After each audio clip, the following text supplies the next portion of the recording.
Hello दोस्तों, आज हम स्टार्ट कर रहे हैं जीएस पॉइंटर। फर्स्ट पार्ट है, इसमें हिस्ट्री है, लेकिन सबसे पहले हम प्राचीन और मध्यकालीन इतिहास को देखेंगे और इसे छोटे छोटे पार्ट्स में देखा जाएगा जिससे कि रिवीजन आसानी से हो सके। और इसमें वही सवाल हैं जो परीक्षा में पूछे गए हैं, तो ये परीक्षा के दृष्टिकोण से काफ़ी अच्छा है। तो आइए स्टार्ट करते हैं।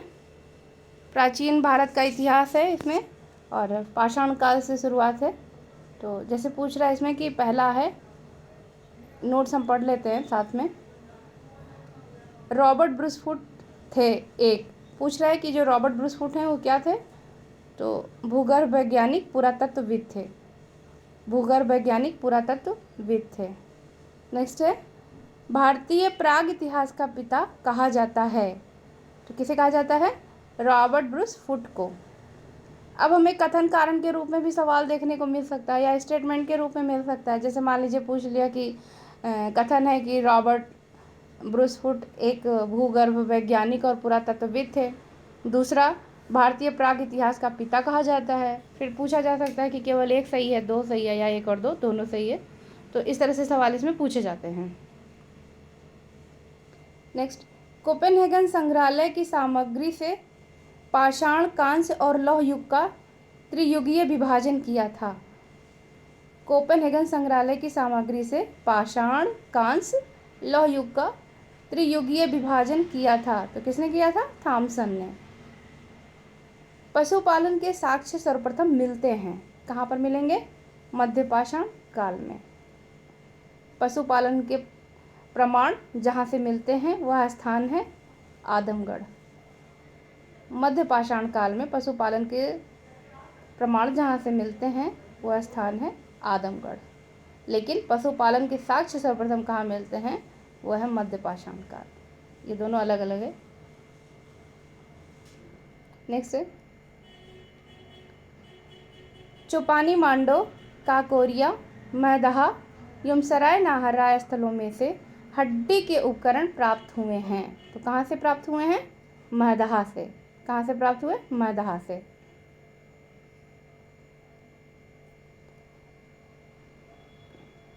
हड्डी से निर्मित आभूषण, देखिए अगला है, हड्डी से निर्मित आभूषण भारत में मध्य पाषाण काल में कहाँ से प्राप्त हुए? तो मैदहा से। अगला पॉइंट है, एक ही कब्र से 3 मानव कंकाल मिले हैं। ये कहाँ से? दमदमा से। खाद्यान्नों की कृषि सर्वप्रथम प्रारंभ हुई थी। तो किस काल से? नवपाषाण काल में। मानव द्वारा सर्वप्रथम प्रयुक्त अनाज था जौ। भारतीय उपमहाद्वीप में कृषि में प्राचीनतम साक्ष्य प्राप्त हुए हैं। कहाँ से प्राप्त हुए हैं? लहुरा देव से। भारतीय उपमहाद्वीप में कृषि के प्राचीनतम साक्ष्य लहुरा देव से प्राप्त हुए हैं। पुरापाषाण युग, नवपाषाण युग, ताम्रपाषाण युग तथा लौह युग में से चालकोलिथिक युग किसे कहा जाता है? तो चालकोलिथिक युग जो है वो ताम्रपाषाण युग को कहा जाता है। यानी कि ऐसा युग जो तांबे और पत्थर से मिल करके औजार बनाए जाते थे या इस्तेमाल किया जाता था, तो उनको हम जो है चालकोलिथिक युग भी कहते हैं। आमरी, मेहरगढ़, कोटदीजी तथा कालीबंगा में से वह पुरा स्थल जहाँ से पाषाण संस्कृति से लेकर हड़प्पा सभ्यता तक के सांस्कृतिक अवशेष प्राप्त हुए हैं। आमरी, मेहरगढ़, कोटदीजी तथा कालीबंगा से वह पुरा स्थल जहाँ पे पाषाण काल संस्कृति से लेके हड़प्पा सभ्यता तक के सांस्कृतिक अवशेष प्राप्त हुए हैं, वह स्थान कौन सा है? मेहरगढ़। मेहरगढ़ बहुत इंपॉर्टेंट है, जब तक पूछा जाता है। नौदा टोली का उत्खनन किसने करवाया था? SD सांकलिया ने। और यह नौदा टोली अवस्थित कहाँ है? तो मध्य प्रदेश में है। नौदा टोली कहाँ अवस्थित है? मध्य प्रदेश में।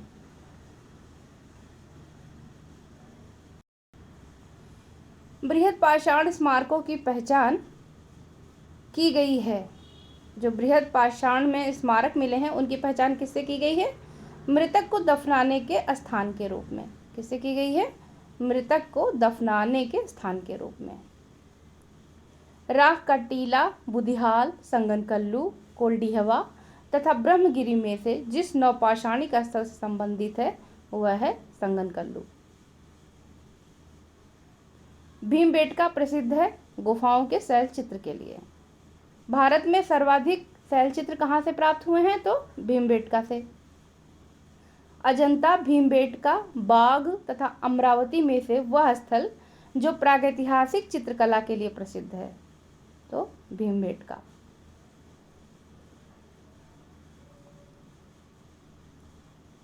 भीमबेटका की गुफाएं स्थित हैं। अब पूछ रहा है कि जो भीमबेटका की गुफाएं हैं वो कहाँ स्थित हैं?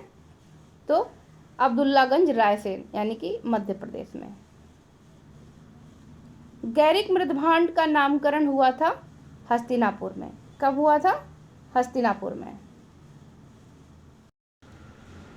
ताम्रपाषाण काल में महाराष्ट्र के लोग मृतकों को घर के फर्श के नीचे दफनाते थे, तो उनकी दिशा कौन सी होती थी? उत्तर से दक्षिण की ओर। कहाँ पर? महाराष्ट्र में। मृतकों को घर के फर्श के नीचे दफनाते थे और दिशा पूछ लेगा तो उत्तर से दक्षिण की ओर। नेक्स्ट है ब्रह्मगिरी, बुर्ज होम, चिरान तथा मास्की में से वह स्थल जहाँ से मानव कंकाल के साथ कुत्ते के कंकाल के भी सावधान प्राप्त हुए हैं, तो वह कहाँ है? बुर्ज होम है। बुर्ज होम में मानव के साथ साथ कुत्ते का कंकाल भी मिलता है। बुर्ज होम, कोलीडीहवा, ब्रह्मगिरी एवं संगनकल्लू में से गर्त आवास के साक्ष्य कहाँ से प्राप्त हुए हैं? तो अभी हम लोगों ने जाना बुर्ज होम से। विंध्य क्षेत्र का वह शिलाश्रय जहाँ से सर्वाधिक मानव कंकाल मिले हैं, कौन सा क्षेत्र है? विंध्य क्षेत्र है। और क्या मिला है? सर्वाधिक मानव कंकाल। तो ये कहाँ है? लेखैया। भारतीय पुरातत्व सर्वेक्षण संस्कृति पर्यटन विज्ञान और प्रौद्योगिकी तथा मानव संसाधन विकास विभागों मंत्रालयों में से संलग्न कार्यालय है, तो संस्कृति मंत्रालय का। भारतीय पुरातत्व सर्वेक्षण के प्रथम महानिदेशक थे, कौन थे? John Marshall. ये इंपॉर्टेंट है, ये बहुत ज़्यादा इंपॉर्टेंट है, जब तब आता रहता है। राष्ट्रीय मानव संग्रहालय कहाँ स्थित है? तो भोपाल में। कहाँ स्थित है? भोपाल में है।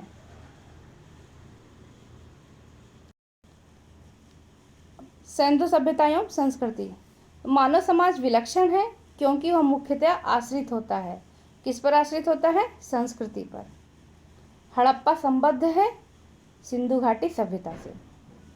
सिंधु सभ्यता संबंधित है आद्य ऐतिहासिक युग से। आद्य ऐतिहासिक युग क्या होता है? जिसमें लिखा तो गया है लेकिन अभी वह पढ़ने योग्य नहीं है, इसलिए से उसे आद्य ऐतिहासिक युग की श्रेणी में रखा जाता है। सिंधु घाटी की सभ्यता गैर आर्य थी क्योंकि वह नगरी सभ्यता थी। सिंधु घाटी सभ्यता को आर्यों से पूर्व के रखे जाने का जो महत्वपूर्ण कारक है वह मृदभांड है। सिंधु घाटी सभ्यता को आर्यों से पूर्व रखे जाने का कारक हम लोगों ने जान लिया, मृदभांड है। सिंधु घाटी सांस्कृतिक वैदिक सभ्यता से भिन्न थी क्योंकि इसके पास विकसित शहरी जीवन की सुविधाएं थी, इसके पास चित्रलिखित लिपि थी और इसके पास लोहे और रक्षा शास्त्रों के ज्ञान का अभाव था। हड़प्पा संस्कृति की जानकारी का प्रमुख स्रोत क्या है? तो पुरातात्विक खुदाई। हड़प्पा सभ्यता की उत्पत्ति के संदर्भ में सही सुमेलित है, तो E.J.H. मैके हैं, इन्होंने सुमेर से लोगों का पलायन बताया था। मार्टिमर व्हीलर, पश्चिमी एशिया से सभ्यता के विचार का प्रवसन। अमल नंदा घोष ने बताया है, हड़प्पा सभ्यता का उद्भव पूर्व हड़प्पा सभ्यता की परिपक्वता के परिणाम स्वरूप हुआ था। क्या बताया? कि हड़प्पा सभ्यता का उद्भव पूर्व हड़प्पा सभ्यता की परिपक्वता के परिणाम स्वरूप हुआ है। भारत में चांदी के उपलब्ध प्राचीनतम साक्ष्य कहाँ से मिले? हड़प्पा संस्कृति से मिले हैं। कहाँ से मिले हैं? हड़प्पा संस्कृति से। हड़प्पा में मिट्टी के बर्तनों का सामान्यतः उपयोग हुआ है, वह किस रंग के हैं? लाल रंग का। मूर्ति पूजा का आरंभ कहाँ से माना जाता है? पूर्व आर्य सभ्यता से। गाय, हाथी, गैंडा तथा बाघ पशुओं में से वह जिसका हड़प्पा संस्कृति में पाई गई टेराकोटा कलाकृतियों में निरूपण नहीं हुआ है वह कौन था? गाय। गाय का निरूपण नहीं हुआ है। अब देखिए ये प्राचीन स्थल है और यह पुरातात्विक खोज है। लोथल कहाँ है? यह एक गोदीवाड़ा है। कालीबंगा जुता हुआ खेत। धौलावीरा हड़प्पन लिपि के बड़े आकार के 10 चिन्हों वाला एक शिलालेख। और बनवाली पक्की मिट्टी की बनी हुई हल्की प्रतिकृति। आपको ये स्थान पता होंगे कि इनकी अवस्थिति कहाँ है, और यदि नहीं पता है तो इन पर ध्यान दीजिएगा, क्योंकि कभी कभी जैसे लोथल दे देगा और यहाँ पर गुजरात दे देगा या कालीबंगा दे देगा, तो आपको पता होना चाहिए कि लोथल जो गोदी है वो कहाँ की थी? गुजरात की है। ऐसे ही कालीबंगा कहाँ की है, धौलावीरा कहाँ की है, या बनवाली कहाँ की है, तो इसे एक बार आप लोग ज़रूर देखिएगा।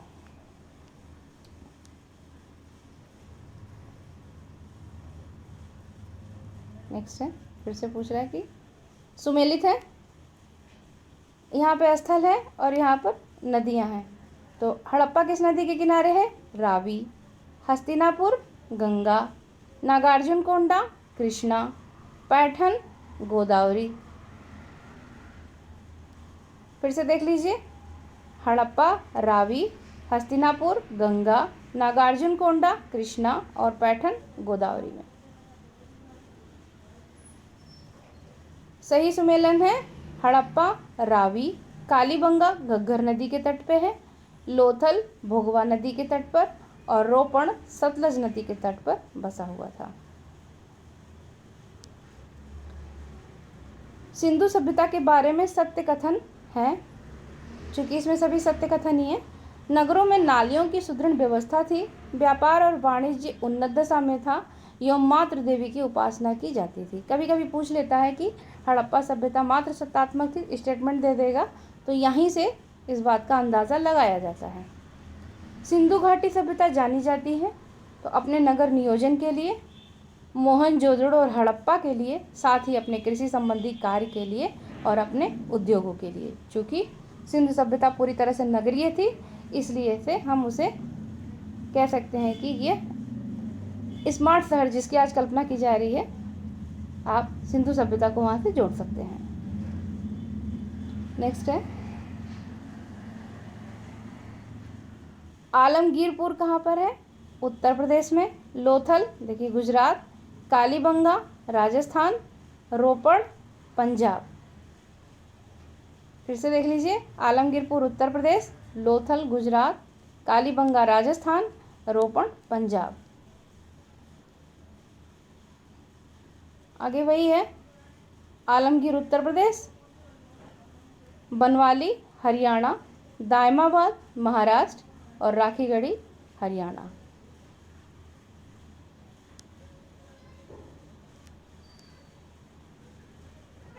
हड़प्पीय स्थल है, मांडा कहाँ पर है? जम्मू कश्मीर। लेकिन याद रखिएगा, अगर यहाँ पर मांडी होता तो ये यूपी में है। मांडी कहाँ पर है? उत्तर प्रदेश में। कालीबंगा राजस्थान, राखीगढ़ी हरियाणा। राखीगढ़ी को पूछा गया है। हड़प्पा संस्कृति के सिंध में अवस्थित स्थल हैं। हड़प्पा संस्कृति के सिंध में अवस्थित स्थल कौन कौन से हैं? अभी हम लोगों ने देखा है, मोहनजोदड़ो, चन्नुदड़ो, आमरी, कोटदीजी और अलीमुराद। चन्नुदड़ो के उत्खनन का निर्देशन किसने दिया था? तो जे.एच. मैके ने। चन्नुदड़ो के उत्खनन का निर्देशन किसने किया था? जे.एच. मैके ने। कालीबंगा, हड़प्पा, लोथल एवं आलमगीरपुर में से सिंधु घाटी सभ्यता का वह स्थान जो अब पाकिस्तान में है, तो कौन सा है? हड़प्पा। हड़प्पा कहाँ है? पाकिस्तान में है। रंगपुर, जहाँ हड़प्पा की समकालीन सभ्यता थी, वह कहाँ है? सौराष्ट्र में, आधुनिक गुजरात। सौराष्ट्र में, आधुनिक गुजरात में है। दधेरी एक परावर्ती हड़प्पा स्थल है, मतलब कि पूरा स्थल है, तो यह कहाँ पर है? पंजाब में। हड़प्पा, मोहनजोदड़ो, लोथल में से सिंधु सभ्यता का वह स्थान जो भारत में स्थित था, तो कौन सा है? लोथल। कहाँ पर? गुजरात में। वह हड़प्पीय नगर जिसका प्रतिनिधि लोथल का पुरातत्व स्थल करता है, वह कहाँ स्थित था? भोगवा नदी पर। सिंधु घाटी सभ्यता का पत्तन नगर था लोथल। सिंधु घाटी सभ्यता का पत्तन नगर लोथल है।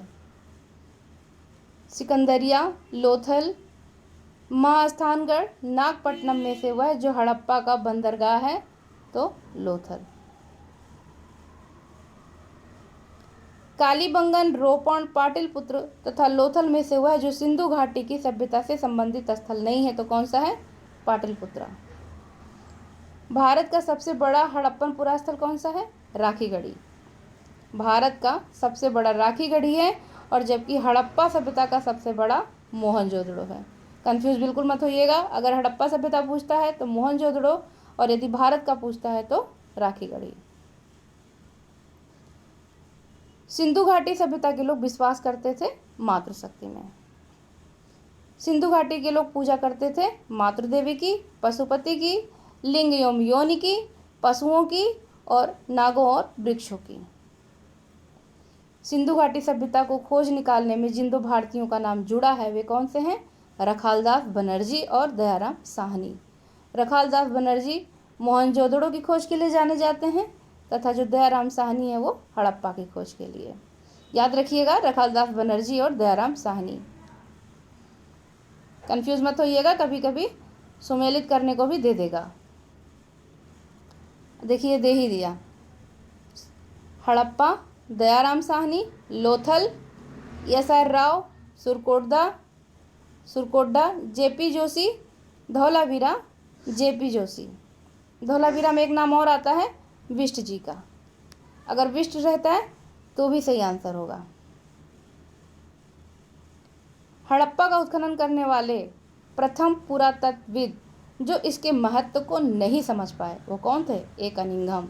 सबसे पहले किसने इनका उत्खनन करवाया था हड़प्पा का? ए कनिंघम ने करवाया था, लेकिन इसके महत्व को नहीं समझा था। नेक्स्ट है RD Banerjee, KN Dixit, MS वत्स तथा VA स्मिथ में से वह जो हड़प्पा और मोहनजोदड़ो के उत्खनन से संबंधित नहीं थे तो कौन है? VA Smith. संबंधित नहीं थे, याद रखिएगा, नहीं कीवर्ड है ना, VA स्मिथ। सिंधु सभ्यता की विकसित अवस्था में हड़प्पा, कालीबंगा, लोथल तथा मोहनजोदड़ो में से वह स्थल जहाँ से घरों में कुओं के अवशेष मिले हैं तो वह कौन सा है? मोहनजोदड़ो। कुओं के अवशेष कहाँ से मिले? मोहनजोदड़ो से।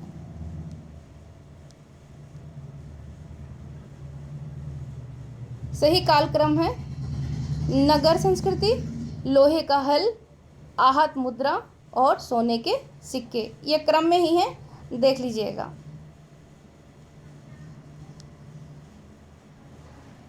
सर्वप्रथम मानव ने जिस धातु का उपयोग किया था वो कौन सा था? तांबा। हाथी दांत का पैमाना हड़प्पीय संदर्भ में कहाँ मिला? लोथल से।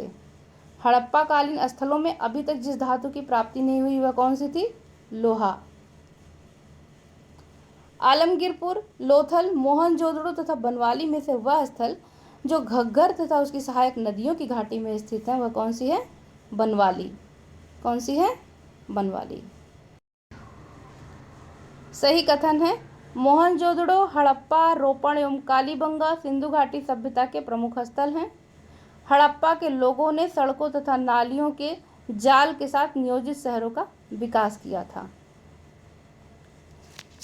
यह सही है। नेक्स्ट है मोहनजोदड़ो तथा हड़प्पा नगर अब विलुप्त हो गए हैं। बिल्कुल ठीक बात है, वह खुदाई के दौरान प्रकट हुए थे। यह भी बात सही है, लेकिन इन दोनों की व्याख्या नहीं सही है। बातें दोनों ठीक हैं, लेकिन A और R सही स्पष्टीकरण नहीं है। हड़प्पन संस्कृति के संदर्भ में शैलकृत स्थापत्य के प्रमाण कहाँ से मिले हैं? धौलावीरा से। धौलावीरा कहाँ है? गुजरात में। धौलावीरा जिस राज्य में है? गुजरात। वह हड़प्पीय नगर जो 3 भागों में विभक्त है, इस पर स्टार लगाइए, इंपॉर्टेंट सवाल है ये। धौलावीरा एक उन्नत जल प्रबंधन व्यवस्था का साक्ष्य प्राप्त हुआ है धौलावीरा से, इस पर भी स्टार होना ही चाहिए। कुंतासी, धौलावीरा, लोथल एवं कालीबंगा में से वह स्थल जहाँ से द्विसौ संस्कार के प्रमाण मिले हैं। डबल बरियल है ना, तो लोथल और कालीबंगा। लोथल और कालीबंगा से। हड़प्पन स्थल सोनौली के अभी हाल फिलहाल में उस समय का करंट था, उत्खननों में से प्राप्त हुआ था मानव समाधान। वस्त्रों के लिए कपास की खेती का आरंभ सबसे पहले किसने किया या कहाँ पर किया गया? भारत में। सिंधु घाटी सभ्यता के संदर्भ में सही कथन है, तो यह एक प्रमुख लौकिक सभ्यता थी तथा उसमें धार्मिक तत्व यद्यपि उपस्थित था, वर्चस्वशाली नहीं था। उस काल में भारत में कपास से वस्त्र बनाए जाते थे। ये सब अलग अलग स्टेटमेंट हैं, लेकिन सारी बातें सही हैं। सिंधु सभ्यता के संदर्भ में सही कथन है, वे देवियों और देवताओं दोनों की पूजा करते थे। सिंधु घाटी सभ्यता से संबद्ध विख्यात वृषभ मुद्रा कहाँ से प्राप्त हुई थी? मोहनजोदड़ो से। ये जो वृषभ मुद्रा है यह बहुत बार पूछा गया है, इसलिए से इस सवाल को ध्यान दीजिएगा एक बार। वह पशु जिनका अंकन हड़प्पा संस्कृति की मोहरों पर नहीं मिलता है, तो घोड़ा, गाय और ऊंट। जिस पशु के अवशेष सिंधु घाटी सभ्यता में प्राप्त नहीं हुए वह कौन सा है? शेर। मृणपट्टिका पर उत्कीर्ण सिंह युक्त देवता की कृति कहाँ से प्राप्त हुई है? कालीबंगा से। और कालीबंगा कहाँ पर है? देख लीजिएगा। वह सभ्यता जो नील नदी के तट पर पनपी थी, मिस्र की सभ्यता। माया, एज़टेक, मुइज्का, इंका सभ्यताओं का उत्तर से दक्षिण का सही क्रम है। एज़टेक, माया, मुइज्का, इंका। लेखन कला की उचित प्रणाली विकसित करने वाली प्राचीन सभ्यता कौन सी थी? सुमेरिया। लेखन कला की उचित प्रणाली जो विकसित हुई थी वह सर्वप्रथम सुमेरियनों के द्वारा की गई थी। ये पूछा गया है। आज के भाग में बस इतना ही, और इसके आगे वैदिक सभ्यता शुरू हो जाएगी, तो उसको हम बाद में करेंगे। तो पढ़ते रहिए, रिवीजन करते रहिए, बहुत ज़रूरी है। धन्यवाद।